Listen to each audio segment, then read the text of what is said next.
lagi di video reaction saya kali ini guys, oke? Mudah-mudahan semuanya sehat selalu. Nah, kali ini saya mau tengok video pembahasan tentang ini ya. Warga Sabah dan Sarawak antusias sambut IKN di Kalimantan. Nah, so jangan lama-lama lagi, mari sama-sama tengok video ini. Let's go. Ibu Kota Nusantara IKN yang bakal menggantikan Jakarta sebagai Ibu Kota Indonesia tidak hanya memberi kelebihan kepada negara itu, malah menjadi jambatan kepada pengukuhan kerjasama ekonomi dua hala bersama Malaysia. Sarawak akan memanfaatkan jalinan kerjasama dengan wilayah Kalimantan Barat atau KALBA Indonesia untuk bersama-sama menerokai peluang pelaburan dan kerjasama pembangunan di Kalimantan Timur atau KALTIM yang menjadi lokasi baru Ibu Negara Indonesia Nusantara. Kerajaan Negeri Sabah menyambut baik usaha Presiden Indonesia Joko Widodo yang bakal memindahkan pusat pentadbirannya dari Jakarta ke Kalimantan tidak lama lagi. Kementerian Pengangkutan belum mempunyai cadangan untuk melaksanakan kajian kebolehaksanaan pembinaan rangkaian kereta api yang menghubungkan Sarawak dan Sabah ke Ibu Kota Baharu Indonesia di Kalimantan.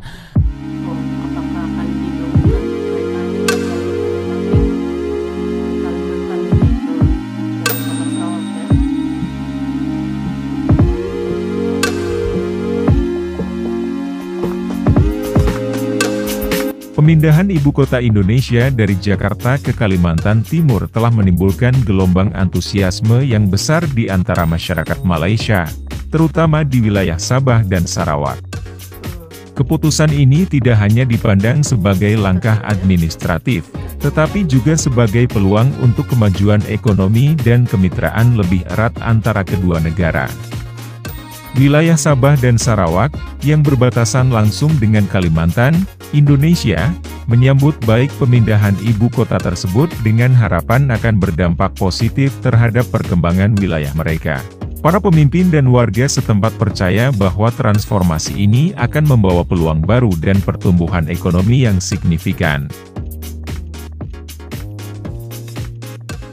Cadangan kerjasama Malaysia-Indonesia untuk bersama-sama membangunkan ekonomi di Kalimantan bakal memberi peluang kepada syarikat-syarikat di negara ini untuk mengembangkan perniagaan mereka, dan perpindahan Ibu Negara Indonesia ke Kalimantan Timur pada 2024 juga akan menjadikan lokasi itu pusat pembangunan baru bukan sahaja di Indonesia tetapi juga di Asia Tenggara.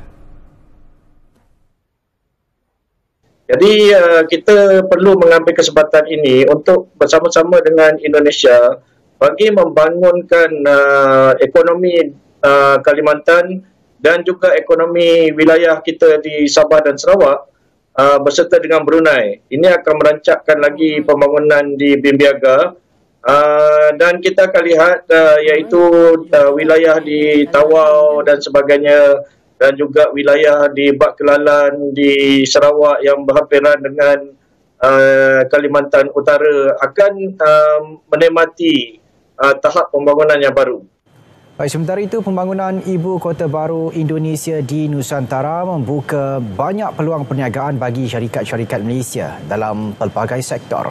Menteri Perdagangan Antarabangsa dan Industri Meeting, Tengku Datuk Seri Zafrul Tengku Abdul Aziz berkata, sebanyak 11 syarikat dari Malaysia telah menyerahkan surat niat untuk tujuan berkenaan. Antara syarikat Malaysia yang ada di telah mendapat LOI ialah Tenaga Nasional, Balsted, Famaniaga, Balsted Properties dan sebagainya.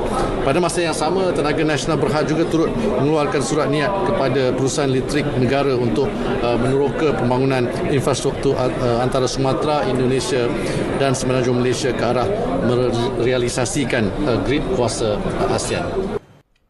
Ibu Kota Nusantara IKN yang bakal menggantikan Jakarta sebagai Ibu Kota Indonesia tidak hanya memberi kelebihan kepada negara itu, malah menjadi jambatan kepada pengukuhan kerjasama ekonomi dua hala bersama Malaysia.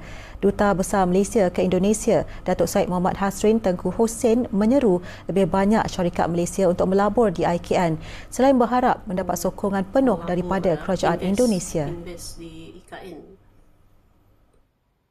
Dan kita berharap syarikat-syarikat Malaysia juga diberi peluang untuk berinvestasi di sini, melabur di sini sebagai salah satu bentuk juga kita berkongsi pengalaman dan juga menyumbang kepada pengukuhan kerjasama ekonomi dua hala di antara Malaysia dan Indonesia, khususnya sebagai negara tetangga, dan ke hadapan kita berharap lebih banyak syarikat Malaysia yang berminat dapat datang melihat dan berurusan dengan OIKN untuk melihat peluang pelaburan di sini nanti.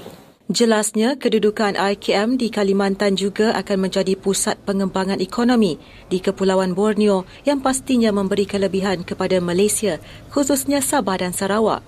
Beliau berkata demikian kepada Bernama selepas melawat tapak pembinaan IKN di Kalimantan Timur, Indonesia. Sesi lawatan delegasi Kedutaan Malaysia ke Indonesia ke IKN Nusantara ini turut disertai Otorita Ibu Kota Nusantara selain beberapa syarikat swasta dari Malaysia yang berpotensi untuk menjadi pelabur di IKN.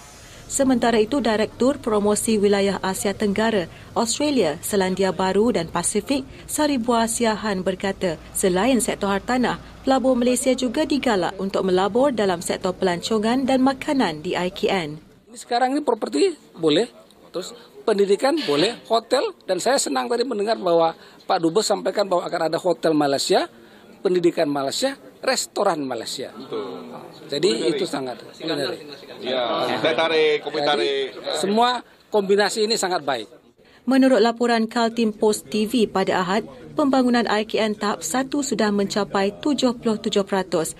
Dengan fokus pembinaan IKN ketiga ini adalah menyiapkan ekosistem utama seperti kawasan inti pusat pemerintahan KIPP termasuk Istana Presiden dan lapangan upacara bagi sambutan Hari Ulang Tahun HUT Republik Indonesia di IKN pada 17 Ogos depan.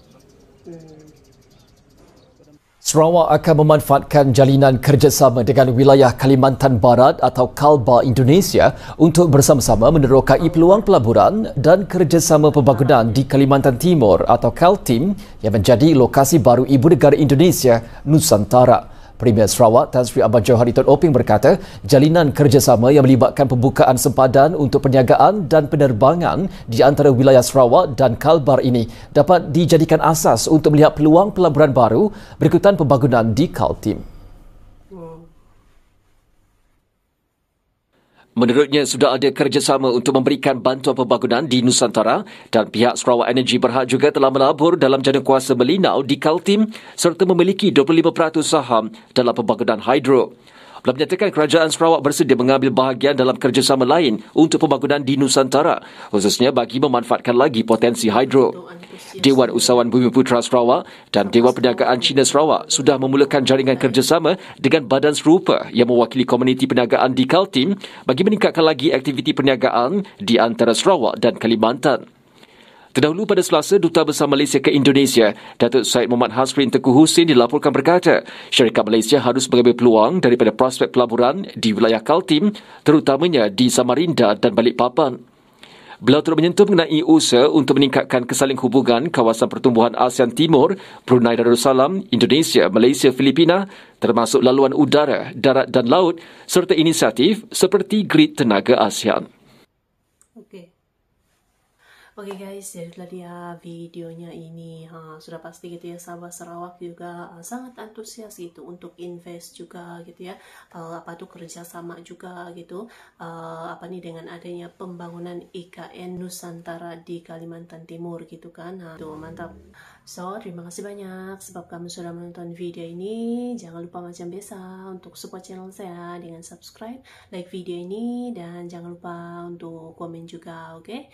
Terima kasih banyak dan kita jumpa lagi di video seterusnya. Assalamualaikum.